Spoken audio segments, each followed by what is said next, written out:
in to another episode of Two Guys on the Mic. I am Scott, joined with my brother Mike. Tony is on vacation in Mexico, and Matt is working. He says he's working his ass off, but I don't believe him. What do you think, Mike? No. Full of shit? Yeah, he's full of shit. I think he's just scared because his fantasy team sucks, and he knows we were going to make fun of him, and he don't want to listen to it. So it's all right. You can still make fun of him even if he's not here. Yeah. Oh, we will. Trust me. So, anyways, today's Thursday. The Dallas Seattle game just got done. This game was actually very important as far as seeding goes for the playoffs. We're going to talk about that a little bit later when we talk about the 49ers-Eagles game. There's a very interesting playoff scenario coming on in the NFC that I don't think too many people are really talking about as far as I'm pretty sure most people assume the Eagles have their number one seed locked up, but I'm going to talk about a scenario where the Eagles can actually drop to the number 5 seed within the next 2 weeks. And they'd be a wild card. Yeah, it's going to be crazy. There's going to be the top of the NFC could go crazy if the Niners beat Philly, but we'll go ahead and get there when it's that time. So tonight, and then I got a crazy one on the other end of that spectrum. Okay, well, we're jumping to that when we get there then. So tonight, Seattle and Dallas. I know you didn't have an opportunity to watch this game. I watched quite a bit of the end. I will say Dallas's defense finally came alive towards the end. Seattle's last 2 drives ended in 4th down. They just all-out blitzed Geno Smith, and he looked like a deer in headlights. Well, I know I didn't get a chance to see the game, but I saw some updates. Was that after Charbonnet got hurt? Yes, yeah. So DJ Dallas came in, and he couldn't pass protect. It just both fourth down conversions came. No, DJ Dallas. In fact, the one that ended the game, Seattle's last drive, it was 4th and 2. Geno Smith goes to he draws back the pass. DJ Dallas is to his left, tries to shift to the right because no one blocked Micah Parsons on the right-hand side. He went totally free. The right tackle completely just let him run by. DJ Dallas tried to block him. You could see it. The second the ball was snapped, then that right tackle momentum win, you already knew the game was over. You got to make sure of anybody on that line. You got to make sure that you're covering Parsons. Yeah, I don't understand why you would not put the running back on the side that Micah Parsons is on, because that's the one guy you need to watch out for. But he just ran out there, blew it up. Geno Smith had no chance to do anything with the ball. Game over. It's just one of those disappointing things for Seattle, at least. I am actually glad Dallas won, and I will explain to that later on. But interesting stat that they showed at the game. How about Carroll? Pete Carroll was 35-0 when Seattle scores 35 points or more. Wow. Yeah, I mean, you got to think about it. You scored 35 points. You got to think you're winning that game. Yeah, but I will be a little bit concerned as far as Dallas goes. You're at home, and Seattle took them to the tune of 406 yards and 35 points. Well, Metcalf went absolutely bananas. Yeah, 3 touchdowns. What he went? I got it right here. So yeah, 6 for 134, 3 touchdowns. Geno Smith was 334 yards, 3 touchdowns, interception. I don't think Seattle's offense is really honestly good enough. They shouldn't be putting up that many points against Dallas's defense the way that they did. Half of Metcalf's yards came on one play. It doesn't matter. But I mean, you miss one tackle, you could be gone. Yeah, it doesn't matter. But I want to talk about Dak a little bit. Dak went for 299, 3 touchdowns. CeeDee Lamb 12 for 116 touchdown. He added a couple runs for 30 yards.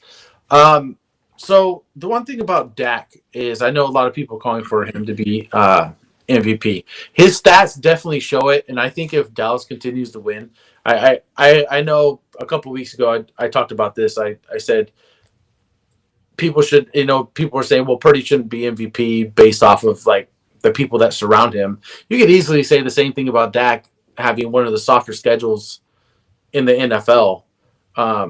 Beating up on a lot of these really bad defenses. But it is what it is. You're playing professionals, whether it's a weaker team, not weaker team, whatever.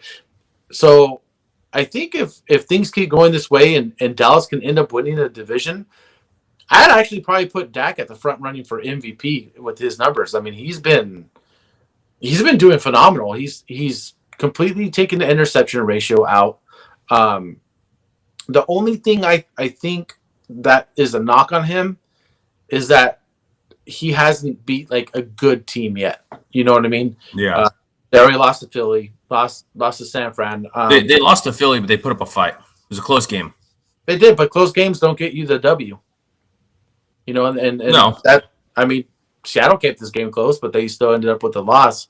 But I think if Dallas can come away and end up winning their division, and Dak continues to play at the high level that he's playing at, I wouldn't be surprised if Dak wins MVP this year. And that's going to be huge because there's a lot of talk if Dak can't get Dallas, deep into the playoffs, that Dallas could possibly move on from him.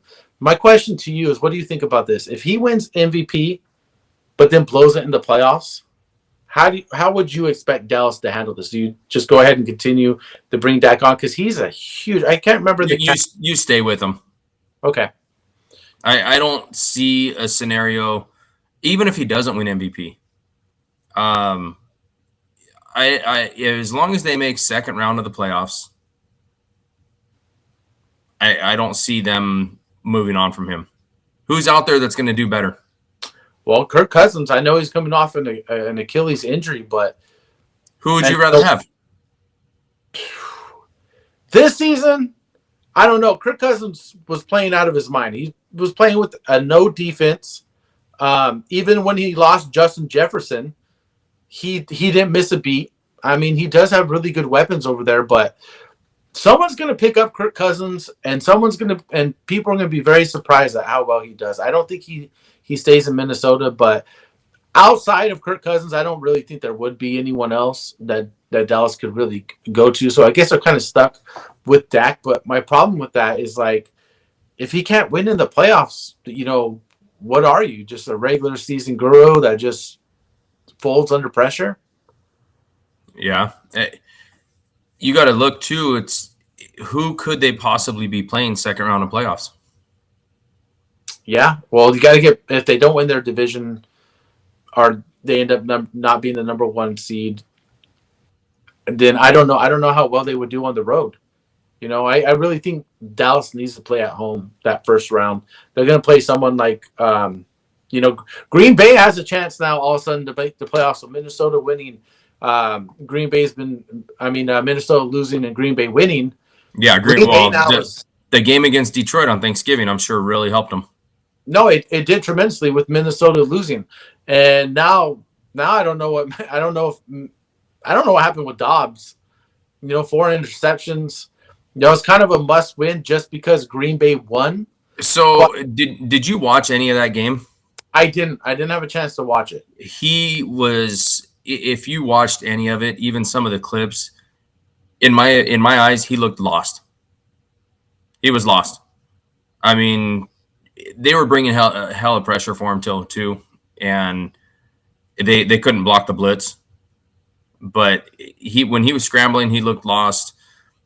Getting hit all the time, trying to just throw the ball away. It wasn't pretty. Yeah, I do think Minnesota's going to end up being okay, and I do think they're going to hold on to that final to the 7th seed. The only reason I believe that is because Justin Jefferson is going to come back after this bye. So you have another bye for Dobbs and then the rest of the team to get healthy after that little beatdown that they got. He's going to get a weapon that he's never had the chance to throw to, and Justin Jefferson. So now you're going to have your regular offense with Justin Jefferson, TJ Hawkinson. You got Addison out there. So I think in the long run, they're going to be okay for the rest of the season. But if they have another hiccup and Green Bay can stay hot, then we could see a turnaround for that number 7 seed. But Green Bay does play Kansas City this week. I do not see them winning that game. But you never know. I don't know. The NFL has been weird this year, and you never know. So, but moving on, we did miss Monday's podcast. So we haven't talked about Frank Wright being fired yet. I understand, you know, the slow start, but from what he said, he didn't want to draft Bryce Young. That was the, Yeah, I read that. and I think that was a little jab is to him walking out the door, being like, "Well, I told you so," and now he loses his job because of it. But what were you telling me about how much he's going to get paid?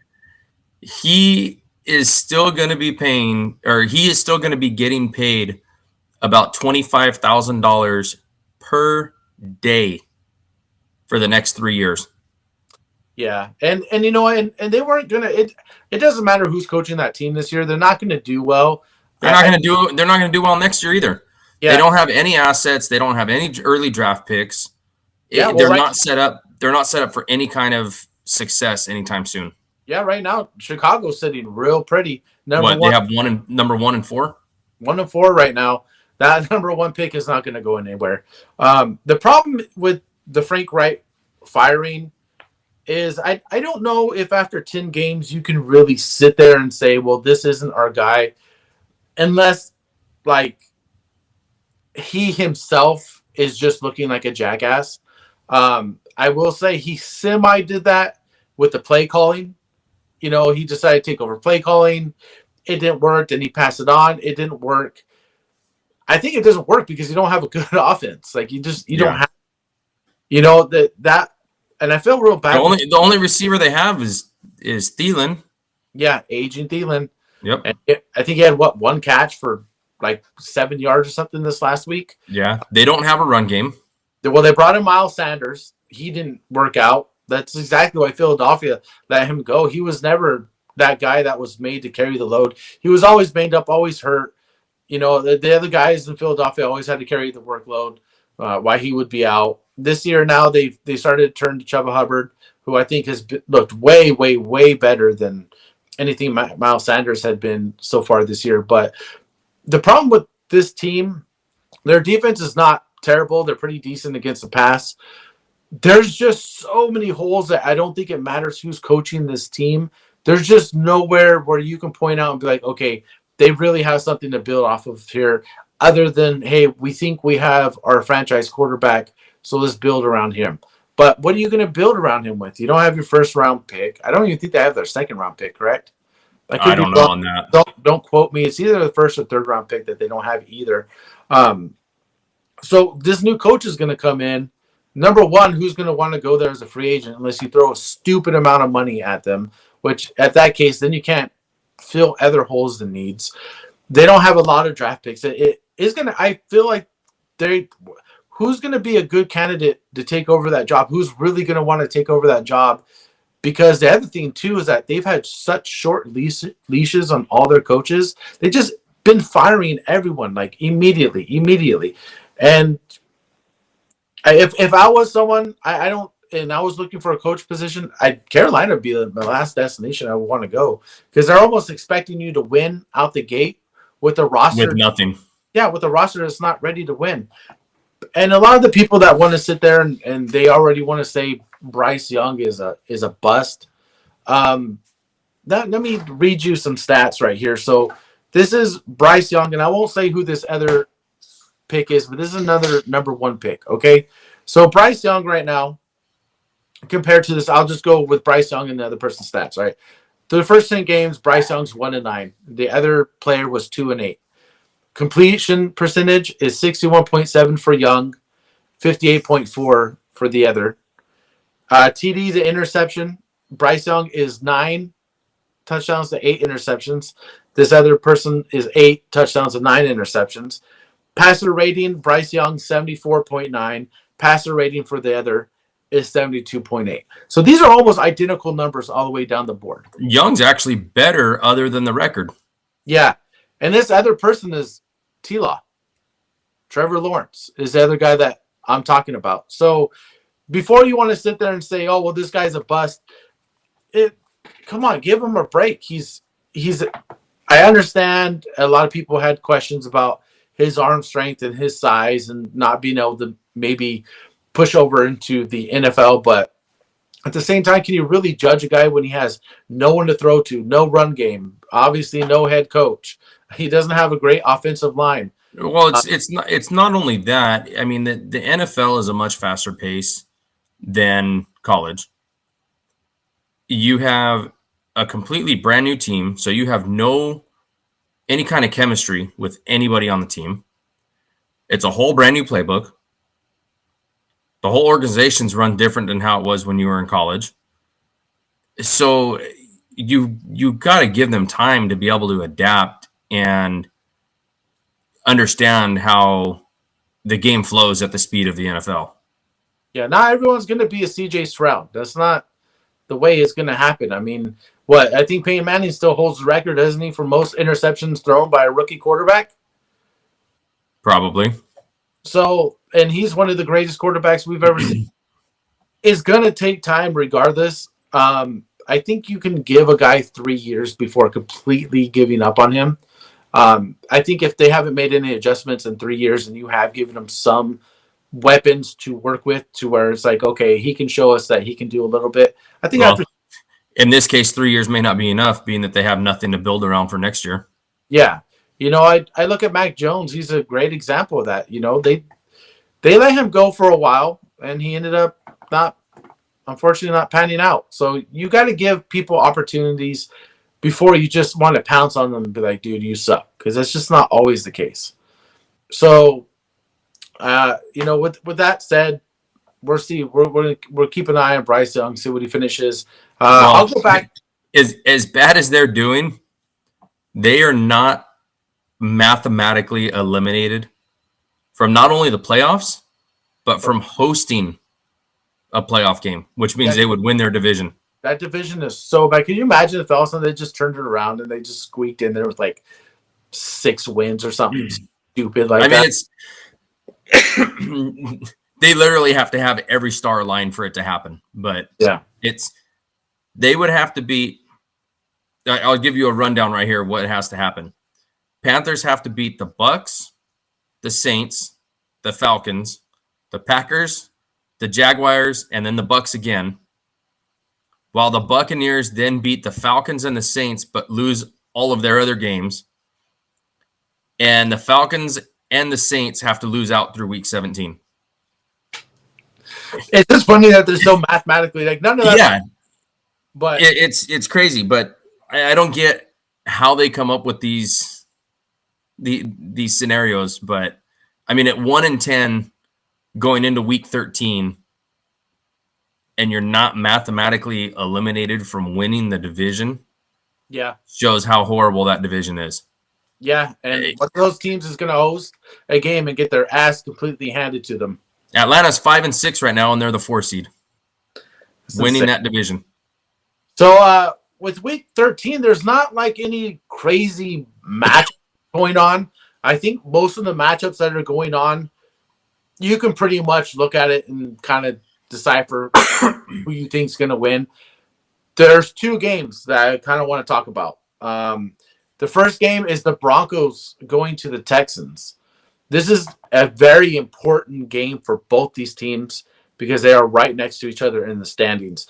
Texans just lost last week to the Jags, which was a really, really good game. I'd really like to see T-Law and CJ Stroud going at it, 2 young quarterbacks. That's definitely just more like just the quarterback competition in the AFC is getting out of hand now. The Broncos, though, riding a 5-game win streak? I believe it is. I believe it's a 5-game win streak. Now, here's an interesting stat. Yeah, five games. Their defense has been a top 5 defense since they got blown out by 70 from Miami. Quietly, they have been shutting teams down, and their offense has been doing good enough to win these games. Now, Texans have just been lights out on offense. So I know a lot of people are probably looking at this game and being like, oh, the Texans are probably going to roll the Broncos. But if this Broncos defense shows up the way it has been during this winning streak, I think they can go in and beat the Texans and seriously put themselves in playoff contention for at least, if anything, at least the 7th seed. Yeah. They right now are the 9 seed, and Houston is the 8 seed. Yeah. Who's the So 7 they're at the Bills? 7 seeds Indy. Where's the Bills sit? With that loss, did they knock themselves out? 10. Yeah, they did, huh? Oh man, that's gonna be interesting over there in Buffalo. But what? So Well, especially with Von Miller too. yeah, he got arrested. Or He turned himself in, but warrant out for his arrest. Correct. Yeah, yeah, that defense cannot afford any more people missing. They're already missing some of their best players due to injury. Now you take Von Miller out, forget it. You can almost wipe Buffalo out of the playoffs because that defense is not going to stop anyone. They kind of proved it against Philly that like it doesn't matter how much points Josh Allen puts up, that defense is just going to give up a little bit more. But anyways, Broncos Texans, who you got?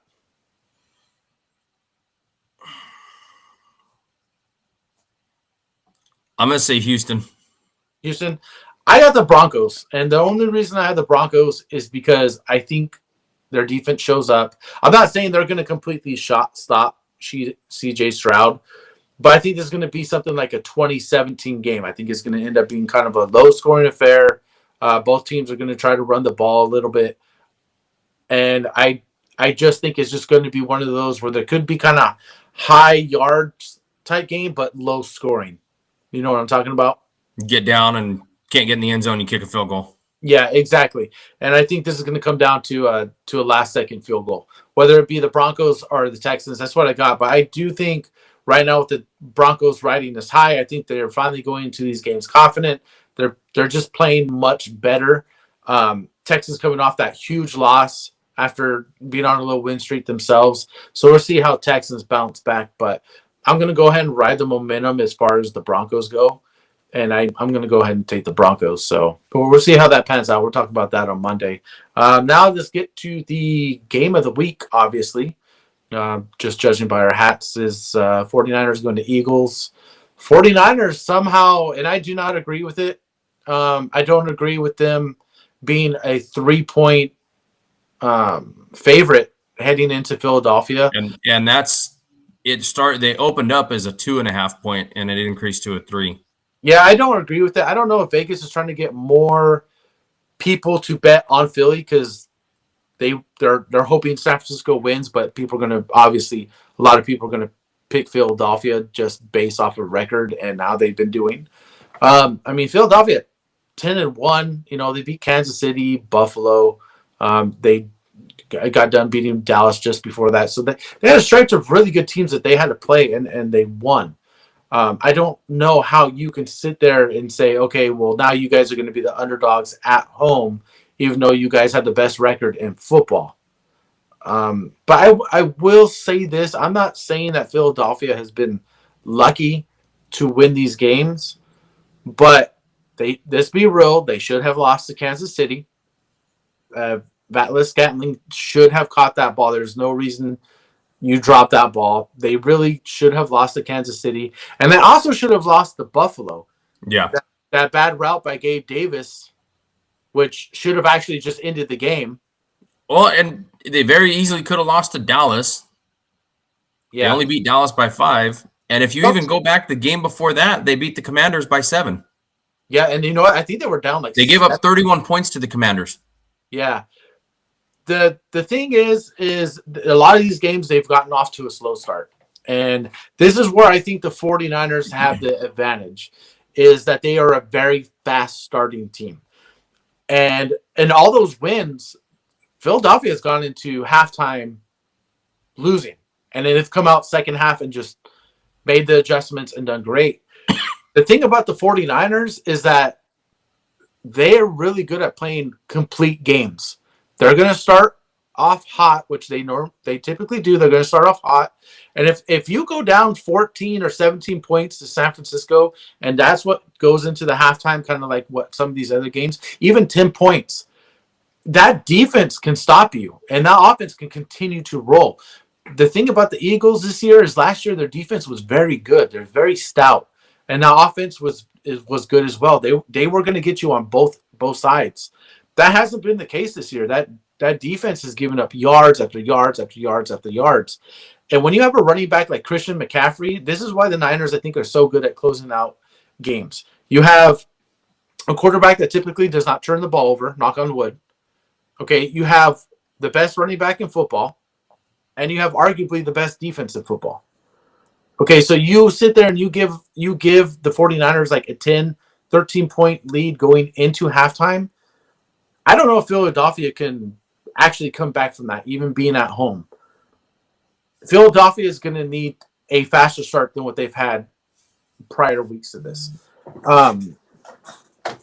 The other reason that this game is extremely important is because of playoff implications. So now what I was talking about, Mike, as far as at the beginning, the way that the seeding goes, if Philadelphia, so since Dallas wins, okay, they still stay with the 3 losses. If the Eagles lose to the Niners and drop to 10-2, and then lose next week to Dallas, in Dallas,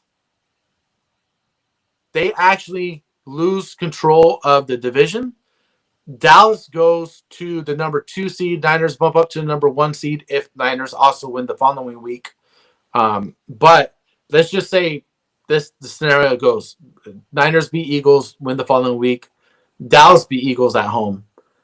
The Eagles go from that number 1 seed to the 5 seed, and they'd be on the okay.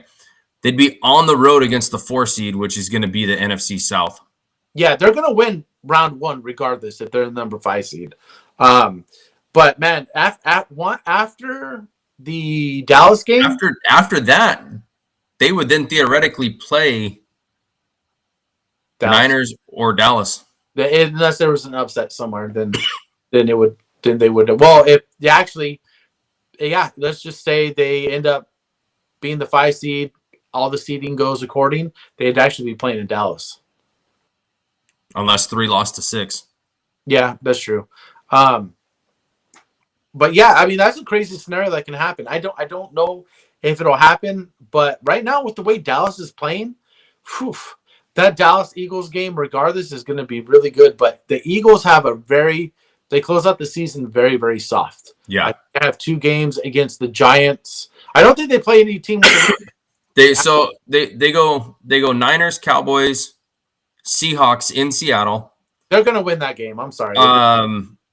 Giants, Cardinals, both in Philadelphia, and they close out the season on the road at the Giants. Yeah, and I don't, in no scenario there do I see them losing to Seattle.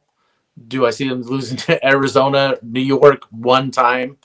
It's not going to happen. So if the Eagles win this game, all the Eagles have to do is win either this game or next week. And I think they have the number 1 seed locked up. Mathematically, no, but scenario-wise, yes. Yeah, scenario-wise, yeah. They're going to end up being the number 1 because seed. The Niners still do have tough games coming up too. They still have the Ravens. Yep, on Christmas Day. Yeah, and we're talking about that. We're talking about it. Yeah, we'll talk about that later. But anyways, yeah. So I got the Niners only because I feel Philadelphia, just some of the scenarios, like they've had a lot of things go their way to win some of these games. And eventually that scenario is not going to happen to where things just don't align for you in place and you end up winning. I'm not picking this game because I'm salty about the championship game last year where Brock Purdy got hurt. What happened. It doesn't matter. But I'm taking the Niners just because I think they're playing better overall football. They're playing more. They're playing well-rounded on both ends, across the board on both ends. And the one thing is special teams too. Wisnowski, and I mean on point with his punts. Now I know Philadelphia didn't have. I think for the players on San Francisco, a lot of them are going into this game. I guess you could say with a sour taste in their mouth, just because of how the playoff game last year panned out. Yeah, and let me tell you, if the Niners win this game, is going to get very talkative on social media, and this could end up being a huge playoff game if they end up seeing each other in the playoffs. Yeah. I mean, it's already rough traveling to Philadelphia. So if you're like the number one enemy going into Philadelphia, like it's going to be crazy. But last year, even though the Phillies didn't necessarily have to throw a bunch against our corners, so Lenore and Ward, one catch, 6 yards last year in the championship game. They did a very good job of locking down Smith and A.J. Brown. The pass that was not caught that set up that first touchdown was on Jimmy Ward. So if the secondary can play, in fact, if the secondary can play like they just did last week and shutting down Metcalf and JSN and Tyler Lockett was a nobody. Yeah. It's going to be interesting. Now, the one thing I will say that the Niners have always struggled against quarterbacks that scramble. So last year I was really nervous about that game, but the Niners did a really good job last year of containing Hurts on the ground. It's going to be interesting to see what their game plan is to shut him down for this one. But again, I got 49ers in this one. I just think that the Eagles are due for a loss. I think the Niners are playing overall just better football right now. I don't necessarily say, hey, they're automatically the better team, but I just think some of that stuff, it does matter. And they've had the longer rest. They got to play Thanksgiving. They've had 3 extra days of rest, and this late in the season, that can mean a really, really big deal. The weather, though, it keeps showing rain, but I keep checking, and the rain is in the morning. It doesn't seem like there's going to be rain in the afternoon. So I'm really hoping for no rain because I think if the game were to rain, I think it plays more into the Eagles' hands. I'm looking at it right now and it doesn't show rain. Yeah. Well, I did 48 degrees and partly cloudy. Yeah. So we'll see how that goes. But you got anything else you want to add to that? No, I mean Seattle lost today to Dallas. So I mean, worst case, even if the Niners don't win that game, they still have a comfortable lead in the division.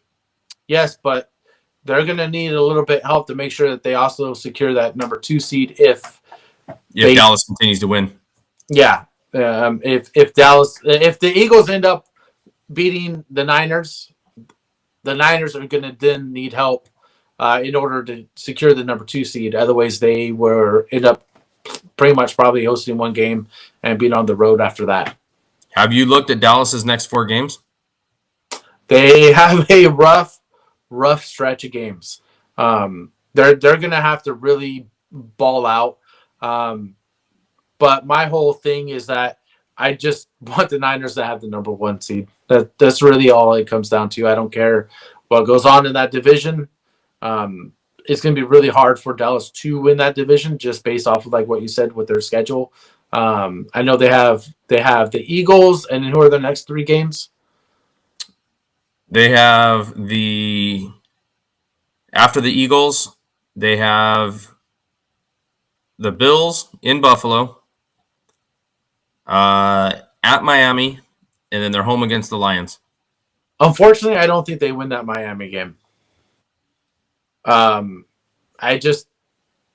if you're going to give up, 400 plus yards to Seattle, good luck stopping Miami's offense. You know what I mean? That's just how I feel. But it doesn't matter who Miami plays. Tyreek Hill causes problems for everybody. Yeah, he does. He does. But with that said, I think we're going to go ahead and wrap it up. About almost at the 35-minute mark. So with that said, we thank you for joining us, and we will see everyone on Monday. Actually, no, Tuesday when the video drops. So with that said, good luck to your teams. Adios. See ya.